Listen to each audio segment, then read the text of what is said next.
Hello, my name is Dídac Llorens Cubedo, and this is a video class for the course Literatura Inglesa 2, Ilustración, Romanticismo y Época Victoriana. The objective of this video class is to define satire as a genre, describe the historical and social context that favored its popularity at the beginning of the 18th century in England, and briefly consider three representative works of the genre in prose, poetry, and drama. That is, Jonathan Swift's A Modest Proposal, Alexander Pope's The Rape of the Lock, and John Gay's The Beggar's Opera. So we'll begin with an introduction defining the concept and looking at some of the general aspects. Satire should be considered a form of comedy, a literary genre or mode, and can be defined as follows. A mode of writing that exposes the failings of individuals, institutions, or societies to ridicule and scorn. And this is a definition from Chris Baldick's Oxford Dictionary of Literary Terms, which is available for you through the library website, through the database Literature Online. In this entry, Baldick tells us that satire takes for granted a definite, established moral order and targets those who deviate from it. Satire is therefore a moralizing genre, and the object of attack is often called the butt. The butt of satire is the target, the object. 17th and 18th century satire draws on classical models, especially on the work of Horace and Juvenal, the two eminent Latin satirists. Horatian satire is relatively mild and good-hearted, whereas Juvenalian satire is full of anger and bitterness and indignation. Both rely, however, on comedy. Both are varieties of comedy. So we now move on to point 2, the historical background, 18th century England. In the history of English literature, the 18th century, especially the first half and perhaps the 1720s and the 1730s, are often called the Age of Satire. But what are the historical and social factors that caused the genre to flourish during these decades? We'll be looking at three factors. And this is an important date, 1688, the date of the Glorious Revolution, which deposed the absolutist king James II, established a parliamentary system, and as a result increased civil liberties. Humor became a powerful weapon for political parties to criticize their opponents and for the opposition to attack the government.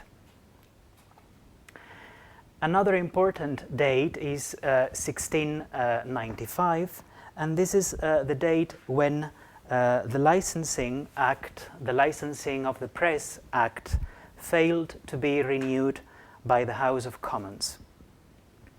This is a very important circumstance because it amounted to the abolition of state censorship. There would be another licensing act a few years later in 1737, specially planned to censor theatre plays, to control theatrical activity.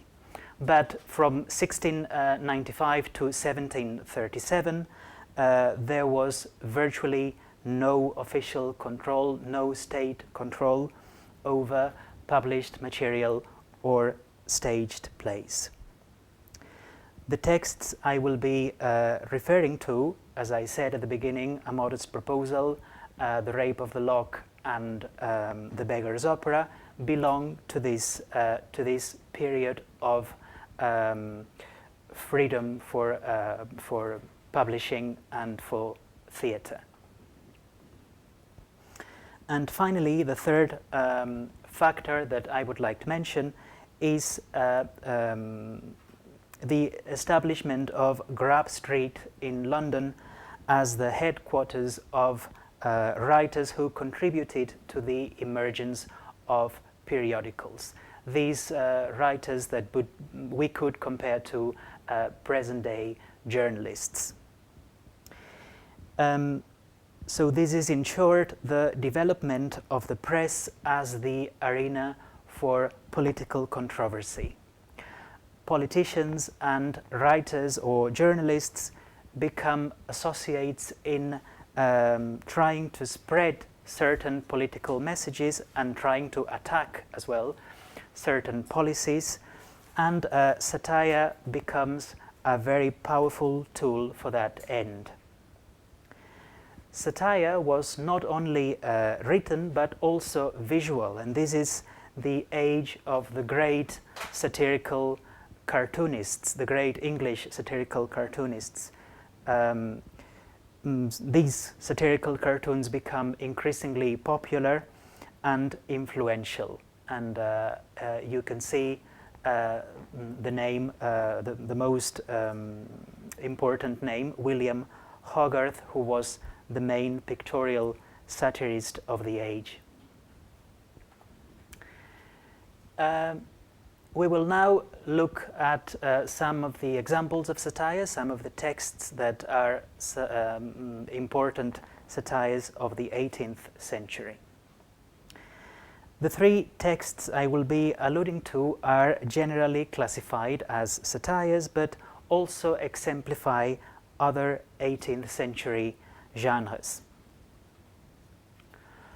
Pope's The Rape of the Lock, published in 1714, is one of the finest examples of the mock epic or the mock heroic, which can be defined as a poem employing the lofty style and the conventions of epic poetry to describe a trivial or undignified series of events, a kind of satire that mocks its subject by treating it in an inappropriately grandiose manner. This is again a definition from Baldic. So mock epic refers more to the genre, and mock heroic is wider. Perhaps it refers to a mode, but they are normally considered synonymous. Typically, in mock epics, the conventions of the great classical epics are applied to the treatment of contemporary subject matter.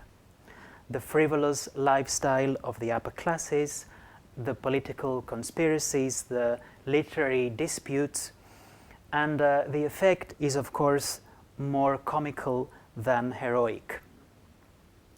Apart from Pope, who wrote The Rape of the Lock, and also another important mock epic, the Dunciad, the other great figure of the period associated with the mock epic is John Dryden, who wrote Absalom and Achitophel and Macflecknoe, two other important mock epics. The other text I will be considering is John Gay's The Beggar's Opera, which was first staged in 1728, and which is, apart from being a satire, is also a ballad opera. That is a comedy in which dialogue is interspersed with songs that define characterization and cause the plot to progress. These songs are more popular than the airs of the so-called opera seria, for instance, the operas by Handel, which were very popular in London in the first decades of the 18th century. This was the opera seria, and ballad operas had more popular tunes. Almost by definition, ballad operas are also satirical. They incorporate satirical elements as comical resources. The third example is Jonathan Swift's A Modest Proposal from 1729, which can be associated with the English tradition of political pamphlets, of political pamphleteering, which started with the religious controversies of the Reformation back in the 15th century. In the 18th century, when A Modest Proposal appeared, some of the most talented writers were approached by the two main political parties, the Whigs and the Tories, so that they disseminated their political ideas through pamphlets. And Daniel Defoe is perhaps the best example. Defoe wrote both for the Tories and for the Whigs, alternatively. Political pamphlets were commonly published anonymously or with a pseudonym. In studying a satirical text, it is essential to ascertain who is being targeted, who is the butt of criticism.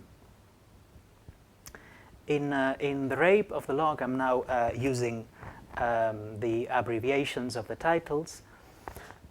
In The Rape of the Lock, the butt are the upper classes whose superficiality and detachment from real social problems is laughed at, is satirized. There is also a component of misogyny, because young ladies, like the main character, like Belinda, are presented as the epitome of frivolity. The poem was inspired by real events. Lord Petre, the suitor of Arabella Fermor, had cut a lock of her hair without her consent, which resulted in a bitter quarrel between the two families. Pope's satire was intended to propitiate reconciliation and is therefore closer to the Horatian model. If you remember the distinction we made at the beginning between Horatian and Juvenalian satire. In The Beggar's Opera, the butt are the ruling classes, mainly politicians and magistrates, the implication being that there is no distinction between them and base delinquents, base criminals. Their corruption, their immorality, their ineffectiveness is paralleled with the problems of criminality, with the problems of alcoholism in contemporary London. Robert Walpole, the Prime Minister at the time, is famously satirized in Gay's play. He is nicknamed Bob Booty, and he is an absent character, only alluded to, who seeks self-benefit, who is a drunkard, who keeps company with prostitutes, and that, as I was saying, was a satire of Walpole. And finally, in A Modest Proposal, the butt are the English landholders who owned land in Ireland and did not exploit it, strangling Irish economy and causing many Irish people to turn to begging as their only chance to survive. Swift was an Irishman, and although he had an ambivalent feelings for his native country, in this instance he took a stand against the English landlords, and his satire is fierce and indignant and should therefore be labeled Juvenalian rather than Horatian. Okay, we will now look at the relationship between satire, irony, and parody. Although they cannot be identified, satire often involves irony. Irony is characterized by a discrepancy between what is said and what is implied, by a deliberately indirect conveyance of meaning. If we consider the three literary works mentioned above, irony is present in all of them. In The Rape of the Lock, because the apparently serious narration of the conflict between Belinda and the Baron, what is said, hides an exposure of the foolish behavior of the upper classes and of young women, and this is what is implied. And so we always have this discrepancy, as I was saying, between what is said and what is implied. In The Beggar's Opera, there is also irony because its characters are presented as honest members of society. This is what is said, what is at the surface, at surface level, when the intention, the intention of the author seems to be to denounce generalized corruption across all classes. And this is what is implied. And considering this discrepancy between surface and depth, if you think of the scene in The Beggar's Opera when Macheath is received in prison by Lockit, and Lockit receives Macheath almost as if he were his best customer, a very faithful customer. So we have there that distinction between a surface of normality in the play, and if we think of it a bit further, the depth of criminality that Gay is trying to denounce. And finally, irony in A Modest Proposal, because the project to raise Irish children as cattle, this is what is said and this is what is literally proposed, hides a concern that the Irish are being impoverished and starved by English landlords. And this is, of course, what is implied, what is deep into the text. So, although as a rhetorical or literary term, irony is wider, satire often relies on it to achieve its effects. And we will now consider parody. Parody is another related genre, clearly related with satire. If satire targets individuals, social groups, or institutions, parody does something similar with literary authors, styles, genres, and most often it resorts to exaggeration. Here is a definition of parody: a mocking imitation of the style of a literary work or works, ridiculing the stylistic habits of an author or school by exaggerated mimicry. The literary works we are considering involve parody as well as satire. The Rape of the Lock parodies the classical epics, as I have suggested earlier, which Pope knew and admired. Parodying an author or a genre does not mean that the parodist hates the genre. In fact, it is very often the case that the opposite is very often the case. Swift was very well Pope, sorry, was very well versed in classical epic, in the classical epic. Characteristics of the epic in The Rape of the Lock, such as solemn descriptions of settings and situations, heroic characterization, harrowing adventures, invocations, machinery, are perceived as overblown, as exaggerated, given the trivial nature of the subject matter. And this is where parody lies. Parody in The Beggar's Opera targets the Italian operas that were staged at Covent Garden and were extremely popular. These Italian operas were very contrived, they had very dramatic plots, aristocratic characters, fantastic settings, and these are the elements that John Gay parodies in his ballad opera.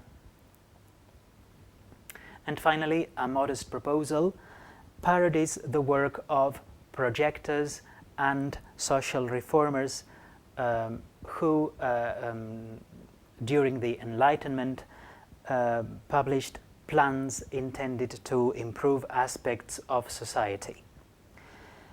They were grounded on objective analysis of situations, of data, causes and effects, and drew on authorized opinions.